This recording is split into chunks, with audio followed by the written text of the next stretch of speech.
Provemos y el sol de un paso. Jesús estaba pasando su hora a llegar.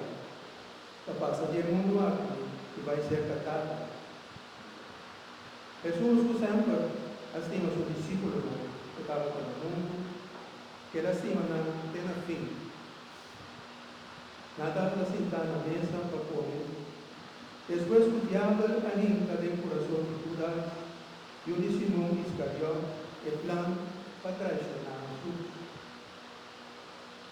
Jesús estaba casado, estaba poniendo dos de su mano. Y con él estaba la vida de Dios, y daba la variedad del camino. Era la mejor mesa, y de su pan que arriba, con los verde y María en su cintura.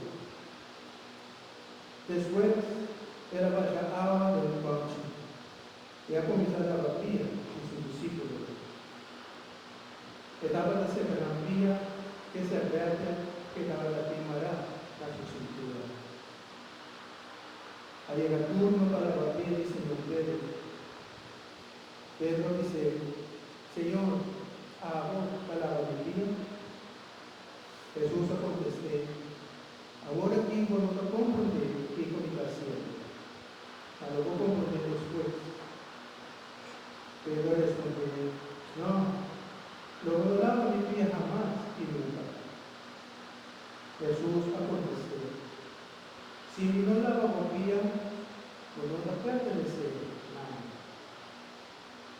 Simón Pedro dice: Señor, no lava mi pie solo, sino mi mano y mi cabeza también. Jesús contesté: es un acaba, tienes que lavar únicamente su pie, y así deja completamente limpio. Y vosotros limpiaba, pero no tú. Era mi asesino, pasó a dar casada, ¿quién estaba traicionando? Esa era la misa, vosotros limpiaba, pero no tú. Ahora Jesús acaba de dar la María, era por su pan de arriba y vestido. Donde sienta la mesa y punta la mano. Vosotros comprende Kiko, me hace por vos. Vosotros llamarme maestro, maestro y Señor. El corazón, vosotros dices aquí, pasó a ese que me hace. Si a mi Señor y Maestro alaba vosotros, vosotros también desde la batida de Dios. Mirad una por su ejemplo. Lo que a mí hace para